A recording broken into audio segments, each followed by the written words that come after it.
think there is a temptation with the COVID-19 crisis to become focused only on the crisis.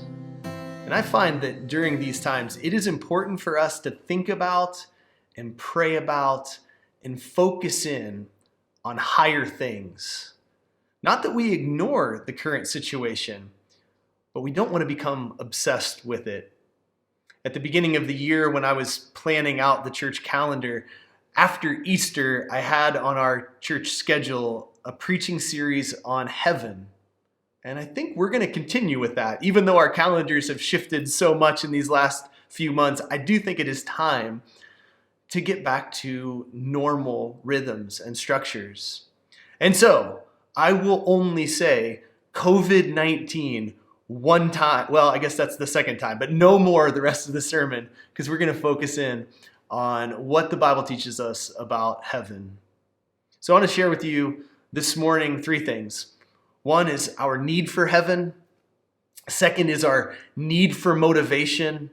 And third is our need for union with God. So let's begin by looking at the Gospel of John, Jesus' words from John's Gospel in chapter 14, the first 6 verses. This is towards the beginning of the upper room discourse. So John chapter 14, verses 1 to 6. Jesus says, "Let not your hearts be troubled. Believe in God, believe also in me. In my Father's house are many rooms. If it were not so, would I have told you that I go to prepare a place for you? And if I go to prepare a place for you, I will come again and will take you to myself, that where I am, you may be also. And you know the way to where I am going." Thomas said to him, "Lord, we do not know where you are going. How can we know the way?" Jesus said to him, "I am the way and the truth and the life. No one comes to the Father except through me." Amen. This is God's word. Let me begin by sharing about our need for heaven. This will be a brief point, but we may come back to it in the future weeks. The point is this: I think all of us know in the depths of our heart that there must be a God, that there must be judgment, and there must be an afterlife if we are to make sense of this current life. If there is no God, and if there is no judgment, and if there is no afterlife, then there is no such thing as objective morality, and there will be ultimately no justice. Both the 19th century German philosopher Friedrich Nietzsche and the Russian literary genius Fyodor Dostoevsky made this point. They both said over 100 years ago that if there is no God behind the universe, then there is no objective morality and no ultimate justice. Now, Nietzsche actually believed this. He thought it was true that there is no God and therefore no morality and no justice. Dostoevsky saw this point, but he was an Orthodox believer. And so in his book, The Brothers Karamazov, there is a conversation, a pretty famous conversation, and it goes like this. One character says, "If there is no God and no life beyond the grave, doesn't that mean that men will be allowed to do whatever they want?" And the response was, "Yeah, didn't you know that already?" The man said, and he laughed, "An intelligent man can do anything that he likes as long as he's clever enough to get away with it." This became the major theme of Dostoevsky's book, Crime and Punishment. The protagonist, Raskolnikov, believes that he can live his life with no accountability. He can live above the law, and he sets out to do it. And the main point of Crime and Punishment is nobody can actually live that way. It is untenable. You cannot live if there is no sense of ultimate morality or justice. It cannot be that there is no ultimate justice to the universe. It cannot be that Adolf Hitler and Mother Teresa will share the same fate. See, the heart's deepest cry is for a universe in which there is morality, that our choices actually do matter, that there is justice, and that there is a God behind the universe. We need heaven to make sense of earth. So that's our need for heaven. Let me talk about our need for motivation. I've been reading through the Sermon on the Mount in my personal readings lately, and I've been struck by Jesus' language of heavenly reward. Multiple times in the Sermon on the Mount, and then also in the New Testament, Jesus talks about our reward and the consequences of the life that we live. The New Testament is full of this language of rewards and punishment and justice when it comes to the afterlife. Now, this doesn't always sit very well with us. One of the reasons I don't think we like this language is, as Americans, we talk a lot about equality and equity. And so the idea that some will get greater rewards and others will get lesser rewards in the afterlife just doesn't sit real well.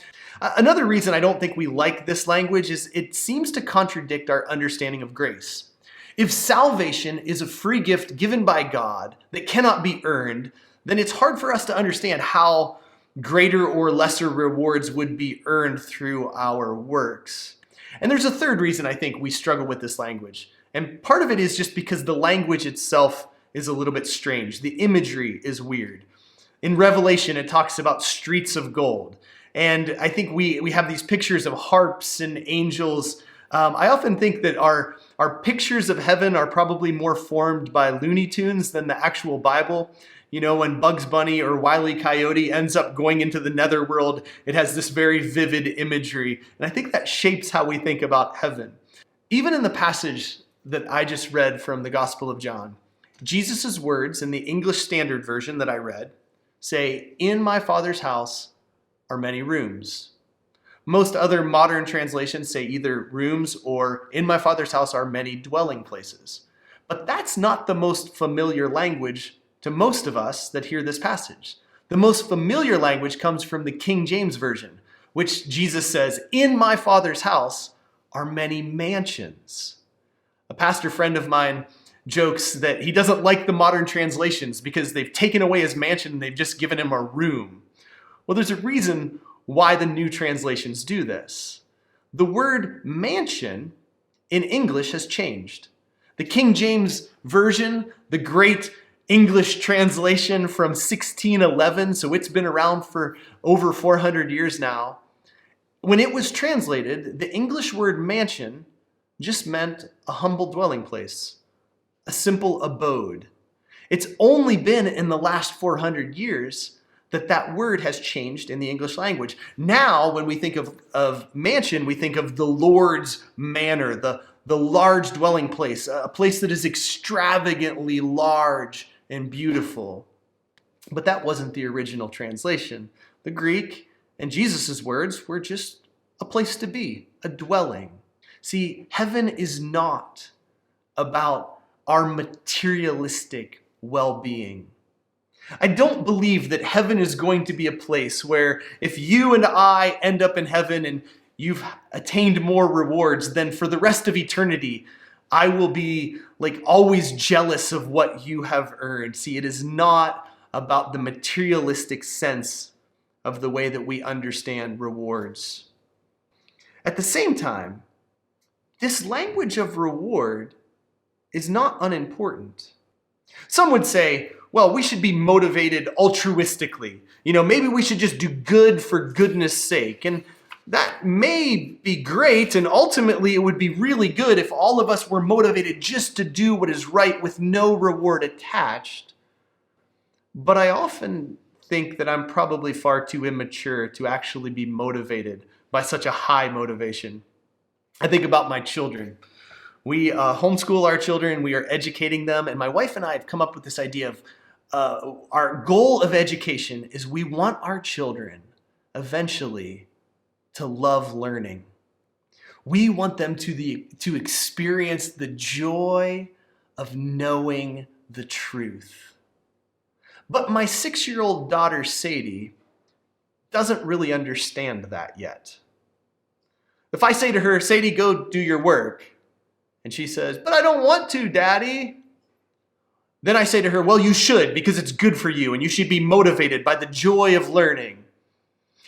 She just looks at me like with a blank stare. She's not mature enough to see the goodness of education in and of itself. No, she needs rewards and consequences.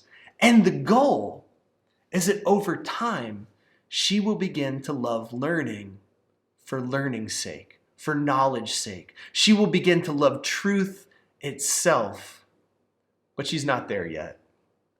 And I have a feeling that Jesus gives us images and pictures. He talks about rewards and consequences, mostly because we are immature children. In our sinfulness, we need reminders to motivate us to love the right things. And lastly, this points us to the deepest reward of heaven. The deepest reward. It is our need for union with God. Heaven is not ultimately about materialistic gain. It is about union with the one true God. As I've been working on this series, I thought about asking these questions and I think this is how we're going to structure it. What is heaven? When is heaven? Where is heaven? How do we attain heaven? But the first and I think most basic question is this: who is heaven? That's a weirdly worded question. That's a really bad sermon title. But I think it's the most basic, because heaven is more about a person than about a place or a time or an attainment. Heaven is about God himself. Notice the language in John that Jesus uses. It really isn't about the dwelling place. It isn't about a mansion or a room. It is about being with him. Listen to his words. If I go to prepare a place for you, I will come again and I will take you to myself, that where I am, you may be also. And you know the way that I'm going. And Thomas said, Lord, how do we know the way? We don't know the way. And Jesus said, I am the way and the truth and the life. Heaven is more about the person than the place. It is more about God himself than any secondary reward that we may attain. Heaven is fundamentally about a personal God inviting other persons into union with him. And I see glimpses of this even in this life. Here's what I know about you. I know something about you. I know something about every person. It's this: your greatest pain and heartache that you've ever experienced in this life was caused by other people or another person. And at the same time, your greatest joy, your greatest blessings in this life are also because of other persons. See, we are created in the depths of our being to be in relationship with others. And heaven is ultimately about relationship with our Creator and relationship with others that we love. Everything is about relationship in the end. See, the deepest longing of our heart is two actions. It is knowing and loving. At the end of the day, I want to be known and I want to be loved. And I want to know others and to love others. And at the very essence of what heaven is being known by God, fully and truly known, and being loved by him, fully and truly loved. And heaven is also about coming to know God in his infinite and unending glory and growing to love God more and more in his infinite and unending beauty. Heaven is about knowing and being known and loving and being loved. And it begins with this entry into union with God.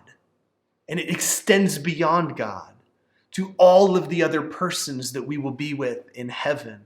See, heaven is ultimately about relationship. And I know this, at the heart, at the depths of my heart and the depths of your heart is this deep desire to love and be truly loved, to be known and to truly know.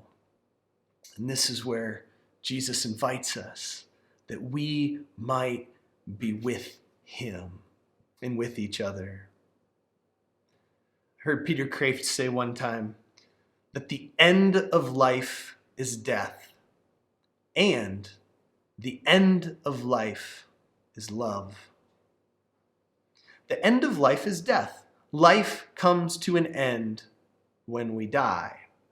But the word end has two meanings. It can mean the completion of something, as in the end of life is death. But end can also mean the goal, as in means and ends. What is the purpose? And Kreeft says the end of life is death. Life ends when we die. But the end of life is love. The goal of our life, all that we are about here, is about being known and being loved and knowing and ultimately loving. And the end of not only this life is love, but the life beyond this life is love. Being loved by our Father, coming to love this infinite and perfect God. This is our heart's deepest longing. May you this week grow to know him a little bit more, grow to love him a little bit more, and know that he knows you and that he loves you. God bless you.